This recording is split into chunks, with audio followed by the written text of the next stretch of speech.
thug images, bowing down to thugs and gangsters that promote killing, robbing, pimping, and the love of money and fame. 1 Timothy 6:10 says, for the love of money is the root of all sorts of evil. We know that part, but listen to this part. And some, by longing for it, have wandered away from the faith and pierced themselves with many griefs. 50 Cent just came out with, they say, the most violent movie ever made, really. Say if there's parts in this movie, he said, you just have to turn your head. It's so graphic. And it's called Get Rich or Die Trying, for the sake of money. Let me dig into this thug right quick, y'all. Are y'all enjoying this? Now, this is Russell Simmons, Kamora's husband. I told you I was coming back. Now, Russell Simmons has done something very strange to me, but you know, this is just what these guys do. Russell Simmons built a house, right? Big old house, looked like a big gymnasium or something. And he has a basement in this house. And in this basement, he has a god, an Indian goddess called Kali, K-A-L-I. If you do your research, Kali is the Indian yoga goddess of death and destruction. He has this statue of Kali in his basement.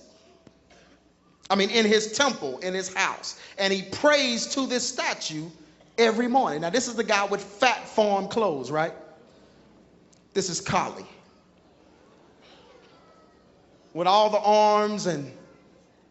Now, Kali had followers that would worship her statue. Back in the 19th century, they would begin to worship her statue. So they wanted to sacrifice money, jewels, and possessions to this goddess. So what happened was, the goddess, what they would do is when people would come into the temple and begin to worship Kali as a goddess, there would be men that would come in and beat them up, kill them, and steal all of their possessions. They named these men thugs.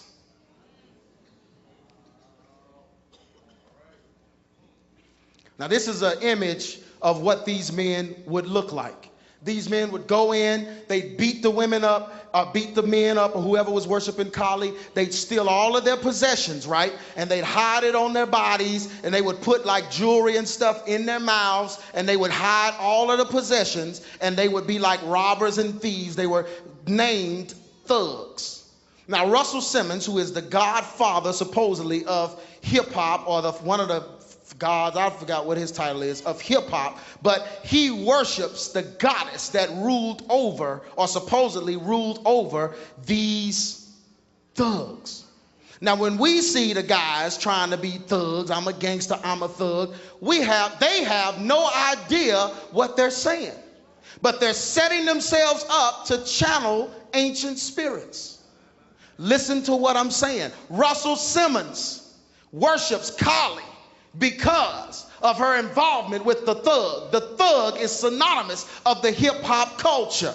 Are you listening to me? I want to be a thug. I want to be a gangster. I want to be a criminal. And what ends up happening is these guys, when they're singing about being a thug, they begin to take on these characteristics and these spirits. They begin to channel these very spirits.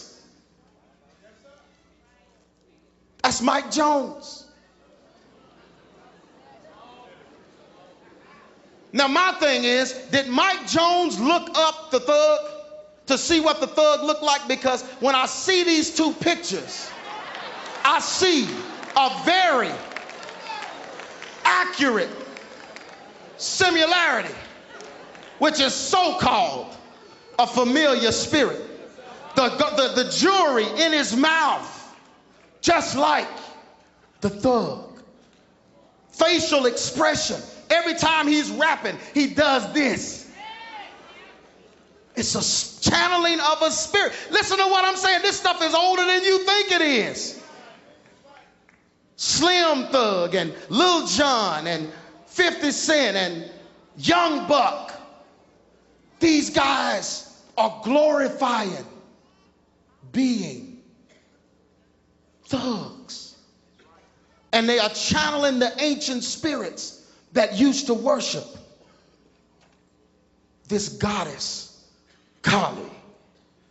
Witchcraft images, check this out. Bowing down to artists that promote witchcraft or use voodoo and spiritualism to gain popularity. Y'all, these are all these antichrist spirits. Deuteronomy 18:10 says, there shall not be found among you one that maketh her son or his daughter to pass through fire, or uses divination or observer of times, or an enchanter or a witch. Don't you know Jennifer Lopez pays $75,000 a month to a spiritual witch doctor? She pays for her influence over this generation. Do you know how many of these artists do that? Do you know they actually hire witches to pray spells over these recording artists to captivate our young people? That's why you can't tear the poster down. That's why you can't take the artist out of their life. That's why you can't tell them, no, you can't listen to that. Because then they'll go right back behind your back and play it. Because there are spirits drawing them into it. I got Biggie Smalls on here for a reason. And Biggie Smalls, we know he died, but I believe that there was something to his death. See, because now we're living in a time where young folks wear what they want. You know, they all up in church wearing Rockaway and Sean John and representing all of these godless, perverted artists. Oh, it's getting quiet now, boy.